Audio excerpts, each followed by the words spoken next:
এই পৃথিবীতে এমন কিছু মানুষ আছে যাদের নাম কেউ জানে না, কিন্তু তাদের কাজ এমন যা লক্ষ লক্ষ মানুষের জীবন উলটপালট করে দিয়েছে। আজ আমরা কথা বলবো এমন এক ব্যক্তি নিয়ে যার নাম জোসেফ কোনি, একজন উগান্ডান যুদ্ধ অপরাধী যার উদ্দেশ্য ছিল শিশুদের সৈনিক বানানো, আর যাকে থামাতে এক ছোট্ট দল শুরু করে দিয়েছিল ইতিহাসের সবচাইতে ভাইরাল আন্দোলন। বিশ্বের বিষয়ের আজকের পর্বে আজ আপনাদের জানাবো কোনি 2012।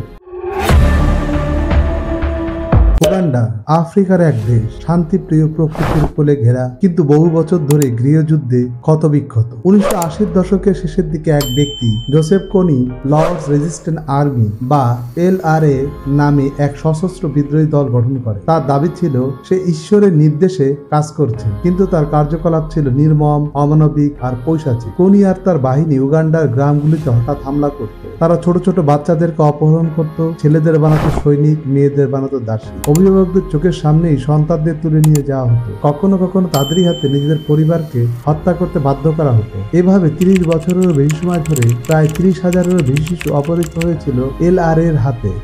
2003 সালে এক তরুণ আমেরিকান চলচ্চিত্র নির্মাতা জেসন রাসেল উগান্ডায় যান। সেখানে তিনি এক কিশোর জেকবের সঙ্গে দেখা করেন, যার ভাইকে কোনি হত্যা করেছিল। জেকবের কাঁদতে কাঁদতে কথা বলা জেসনের জীবনের মোড় ঘুরিয়ে দেয়। জেকব বলেছিল, আমি চেয়েছিলাম আমি মরে যাই, কারণ কোনি আমার জীবন চুরি করে নিয়ে গিয়েছে। একথা শুনে জেসন সিদ্ধান্ত নেন বিশ্বকে জানাতে হবে কে এই জোসেফ কোনি। জেসন রাসেল ও তার দুই বন্ধু ববি ও লরেন্স একসাথে তৈরি করেন এক অলাভজনক প্রতিষ্ঠান, যার নাম দেওয়া হয় ইনভিজিবল চিলড্রেন। তাদের লক্ষ্য ছিল একটাই, বিশ্বকে জানানো আফ্রিকার এই অদৃশ্য যুদ্ধ এখনই থামাতে হবে। তারা ক্যামেরা হাতে নিয়ে উগান্ডার শিশুদের গল্প রেকর্ড করতে থাকেন। তাদের তৈরি ছোট্ট ছোট্ট ভিডিও ধীরে ধীরে মানুষের হৃদয়ে ছুঁয়ে যায়। আর 2012 সালে তারা প্রকাশ করেন একটি ভিডিও যার নাম দেওয়া হয় কোনি 2012। 6 মার্চ 2012 ভিডিওটি ইউটিউবে আপলোড হতেই যেন আগুন লেগে যায় ইন্টারনেটে। মাত্র 6 দিনেই 10 কোটি ভিউ, ফেসবুকে লাখ লাখ শেয়ার, টুইটারে একটাই হ্যাশট্যাগ ট্রেন্ড করতে থাকে কোনি 2012। মানুষ চিৎকার করে বলতে থাকে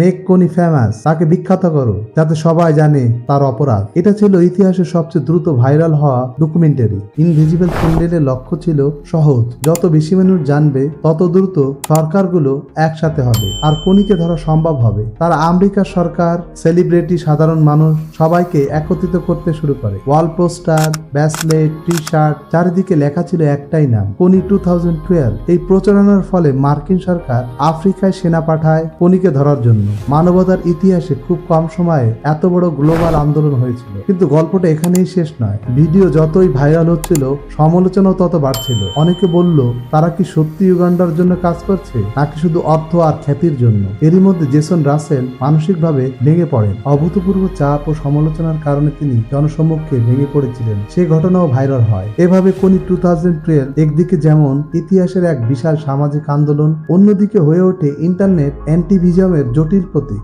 এরই মধ্যে অনেক বছর কেটে গেছে। উগান্ডা থেকে LRA তাড়ানো হয়েছে, কিন্তু কোনি আজও ধরা পড়েনি। কেউ বলে সে জঙ্গলে লুকিয়ে আছে, কেউ বলে মারা গেছে, কিন্তু তার তৈরিকৃত ক্ষত এখনো আছে সেই শিশুদের মনে, যারা এখন বড় হয়েছে কিন্তু মনে রেখেছে কিভাবে তাদের শৈশব কেড়ে নেওয়া হয়েছিল। কোনি 2012 প্রমাণ করেছিল ইন্টারনেট কেবল বিনোদনের জন্য নয়, এটি হতে পারে বিশ্বকে একত্রিত করার অস্ত্র। এই ভিডিও দেখিয়ে দিয়েছিল একটি ল্যাপটপ, একটি গল্প এবং কোটি মানুষের সহানুভূতি। এগুলো একত্রিত হলে পৃথিবীর সবচেয়ে অন্ধকার স্থানেও আলো পৌঁছে দেওয়া সম্ভব। হয়তো জোসেফ কোনি এখনো মুক্ত, কিন্তু তার নাম এখন অন্ধকার থেকে আলোর সামনে এসেছে। যারা তার বিরুদ্ধে লড়েছিল তাদের প্রচেষ্টা ব্যর্থ হয়নি, কারণ তারা শিখিয়েছে মানবতা তখনই টিকে থাকে যখন কেউ অন্যায় দেখে চুপ থাকে না।